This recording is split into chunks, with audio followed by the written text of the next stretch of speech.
Corporate కళాశాల ఫీజుల దోపిడీని అరికట్టాలని మరేపు విద్యార్థులకు సంబంధించి ఏదైతే ఆత్మహత్యలు ఉన్నాయో వాటిపై అయితే పాల్పడినటువంటి కళాశాల అయితే నారాయణ లాంటి కళాశాలపై క్రిమినల్ కేసులు చర్యలు చేపట్టాలని చెప్పి కూడా ఏలూరులో వామపక్షాలకు సంబంధించిన విద్యార్థులు కూడా నిరసన చేపడుతున్నారు. వారితో మాట్లాడదాం. సార్ చెప్పండి, ప్రధాన మీ డిమాండ్ ఏంటి అసలు? ఈరోజు రాష్ట్ర వ్యాప్తంగా చూసుకున్నట్లయితే ఏలూరులో కాకుండా రాష్ట్ర వ్యాప్తంగా నారాయణ విద్యాసంస్థకు సంబంధించి ఎటువంటి ప్రాపర్గా విద్యా సంబంధించి ఎటువంటి నాయిస్ పాటించడం లేదు. గైడెన్స్ కూడా ఒక విద్యాసంస్థ రన్ చేయాలంటే మినిమం ఆ కాలేజ్ స్కూల్ ప్రాంతంలో కానీ కాలేజ్ ప్రాంతంలో కానీ మినిమం ఒక హాఫ్ ఎకర్ ప్లే గ్రౌండ్ ఉండాలి, కంపల్సరీ మ్యాండేటరీ అది. కానీ ఈరోజు ఆ హాఫ్ ఎకర్ మ్యాండేటరీ లేదు. రెండోది ఇంకో పక్కన చూసుకుంటే వీళ్ళంతవరకు పోటీ ప్రపంచంలో పడిపోయి విద్యార్థులను కూడా సాయంతో థియరీకి అలవాటు చేస్తూ ఉన్నారు. మరి కాలేజీలో ల్యాబ్స్ ఉన్నాయా అంటే నామికోసకి ల్యాబ్ చూపిస్తారు. ఎవరన్నా విద్యాసంఘం మాలాంటి వాళ్ళు కానీ ఎవరైనా వెళ్ళి గట్టిగా అడిగితే ఆ పూటకి ల్యాబ్స్ మాత్రం చూపిస్తారు, మిగతా టైం ల్యాబ్స్ చూపించరు. అసలు ల్యాబ్స్ ఉండవు అక్కడ, ల్యాబ్స్ ఉండవు కూడా. ఏంటయ్యా అని అడిగితే మేము పిల్లలు రీసెంట్ డైరెక్ట్గా అడిగాము, మీకు ల్యాబ్స్ ఎప్పుడు దొరుకుతాయంటే ల్యాబ్ ఎగ్జామ్ ఎప్పుడైతే ఉంటుందో దానికి ఒక వారం ముందు మట్టికి మాకు ల్యాబ్స్ చెప్తారు. మిగతా అన్నీ కూడా స్టూడెంట్స్ అందరూ కూడా నీటికి సంబంధించి ఇతర సంబంధించి ప్రిపేర్ అంతా కూడా థియరీ వర్కే, ఒక ప్రాక్టికల్ సంబంధించి సైన్స్ ల్యాబ్ సంబంధించి ఎటువంటివి లేదు కూడా. ఈరోజు మేము ఎస్ఎఫ్ఐ విద్యార్థి సంఘాలకు ఓపెన్ ఛాలెంజ్ ఇస్తున్నాం. నారాయణ విద్యా సంస్థల్లో అందరికీ కూడా ఎంటైర్ స్టేట్కి కూడా ఇన్ని వేల మందిలో ఒక ప్రముఖ సీనియర్ లెక్చరర్ని తీసుకొచ్చి వాళ్ళకి తెలియని ఒక సమ్మిస్తాం, దానిలోనే సబ్జెక్ట్లో ఒక సమ్మిస్తాం మ్యాథ్స్ సంబంధించి, దాన్ని ఆ ఫార్ములా ఉపయోగించి రెండు చేయమనండి, ఎక్కువ వద్దు. పర్ఫెక్ట్గా బేసిక్గా ఉన్న 5,000 మందిలో మినిమం 2,000 మందిని చేయమనండి, ఓపెన్ ఛాలెంజ్ ఇస్తాం మేము. అలా జరుగుతూ ఉంది ఈరోజు విద్యార్థులు. అంతవరకు కూడా బట్టే విధానం తప్ప ఇంకోటి లేదు. రెండోది మానసికంగా కూడా ఈరోజు వాడు చదవకపోతే వీడిని తీసుకొచ్చి సి గ్రేడ్లే లేదా వాడిని తీసుకొచ్చి డి గ్రేడ్లే అని వాళ్ళంతా డిసైడ్ అయ్యి వాడి పిల్లవాడి పరిజ్ఞానం ఏంటి, వాడు ఏమవుదాం అనుకుంటున్నాడు, వాడిని ఎలా తీర్చిదిద్దాలి అని మినిమం కామన్ సెన్స్ కూడా లేకుండా ఈరోజు డబ్బుల కోసం కాసుల కోసం కక్కుర్తిపడి ఈరోజు కనీసం బయట ఉన్న కుక్కలు కూడా ఇంగిలి మీతకల కోసం కొంచెం దయచేస్తూ పక్కన ఉన్న కుక్కరికి ఇద్దామని దయచేస్తూ ఈరోజు నారాయణ విద్యా సంస్థలు కానీ చైతన్య విద్యా సంస్థలు కానీ అది లేదు.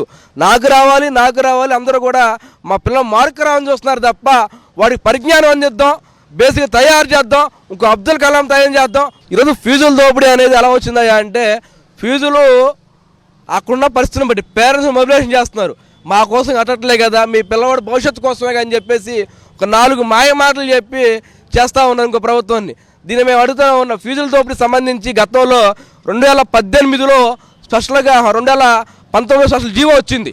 ఆ జీవోని ఇంప్లిమెంటేషన్ చేయమని అడుగుతున్నాం. మండల ప్రాంతాల్లో ఇంత ఫీజులు, జిల్లా కేంద్రంలో ఇంత, పట్టణ కేంద్రంలో ఎంత అని చెప్పి సపరేట్ ఫీజు స్ట్రక్చర్ వచ్చింది. దాన్ని ఆపేశారు. మరి అప్పుడు ఆపినప్పుడు ఇదే ప్రభుత్వం మీరు ఫీజులు ఎందుకు ఆపుతున్నారు స్ట్రక్చర్ ఇచ్చినప్పుడు అని చెప్పి యాంటీగా మాట్లాడింది. మరి ఇప్పుడు ఈ ఫీజులు ఎందుకని అమలు చేయరు, మీరు ఈ ఫీజు ఎందుకని మీరు అమలు చేయాలని చెప్పి మేము సూటిగా అడుగుతున్నాం. వెంటనే ఆ ఫీజు స్ట్రక్చర్ తీసుకురండి, ఆ ఫీజులు అమలు చేయండి అని చెప్పేసి మేము ఎస్ఎఫ్ఐగా పూర్తిగా డిమాండ్ చేస్తూ ఉన్నాం. ప్రధానంగా చూస్తే కాలేజీల్లో చూస్తే కనుక కార్పొరేట్ కాలేజీలో విద్యార్థులపై ఒత్తిడి ఎక్కువైపోయినాయి.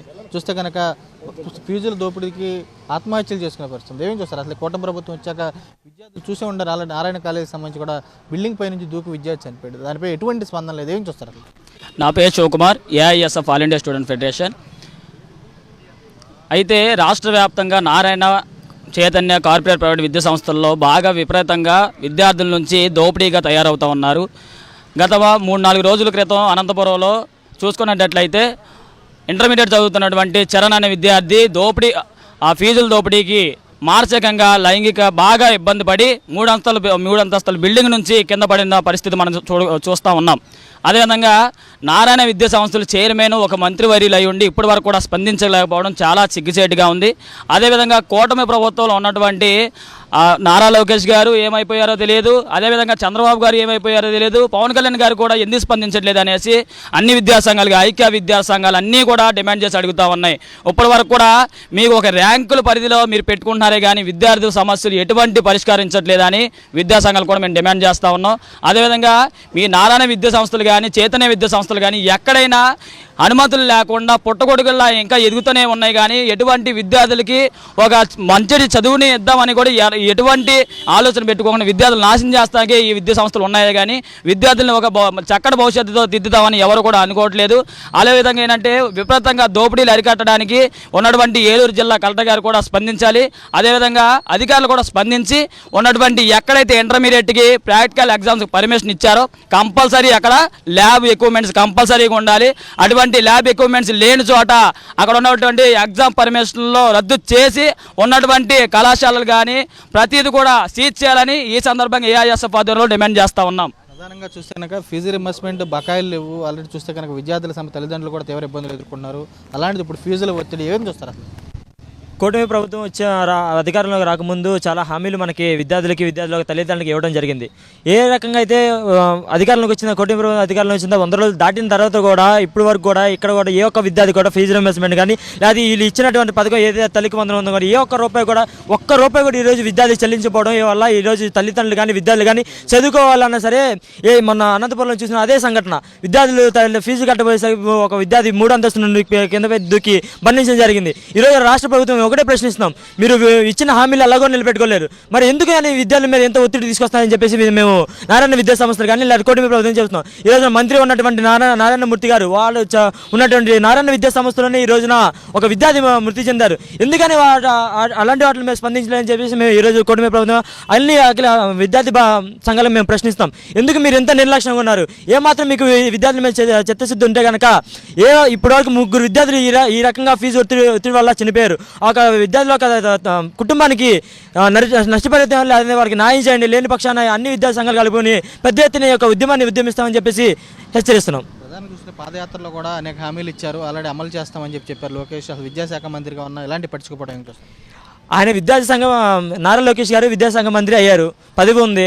ఆయనకి పదవి ఉందనే విషయం కూడా ఆయన ఉందో లేదో ఆయనకి గుర్తుందో లేదో కూడా ఈ రోజున మనం ఆలోచించాల్సిన పరిస్థితి. ఎందుకంటే ఆయన విద్యాశాఖ మంత్రి అయిన తర్వాత ఇచ్చిన హామీలు ఏ ఒక్క హామీలు కూడా ఆయన సరిగ్గా ఒక జీవో నంబర్ గురించి తెలియదు, ఏ ఒక విద్యాశాఖ అధికారి ఏ రకంగా పనిచేయాలో తెలియదు. ఆయన అసలు ఎందుకు విద్యాశాఖ మంత్రి ఉన్నాడు విషయం కూడా ఆయనకేం తెలుస్తలేదు, మనకు తెలియదు. ఈరోజు రాష్ట్ర ప్రభుత్వం అలా ఉంది కాబట్టి ఈరోజు అనేక మంది విద్యార్థులు ఇలా ఆత్మహత్యలు చేసుకొని వాళ్ళకి భవిష్యత్తుని పాడు చేసుకునే విధంగా ఈరోజు తయారవుతున్నారు. వాళ్ళకు మెదల్లోకి ర్యాంకుల కోసమే కానీ వాళ్ళు పరితపించే విధంగా ఈరోజు విద్యా సంస్థలు తయారు చేస్తున్నాం. కానీ ఒక జ్ఞానం కోసం చదువుకొని లేకుండా ఈరోజు విద్యార్థులు తయారు చేస్తున్నారు. కాబట్టి ఇలాంటి అంశాల మీద రాష్ట్ర ప్రభుత్వంలో కానీ అధికారులు కానీ చర్యలు తీసుకొని వాళ్ళ మీద క్రిమినల్ కేసు నమోదు చేయాలని చెప్పేసి మేము డిమాండ్ చేస్తున్నాం.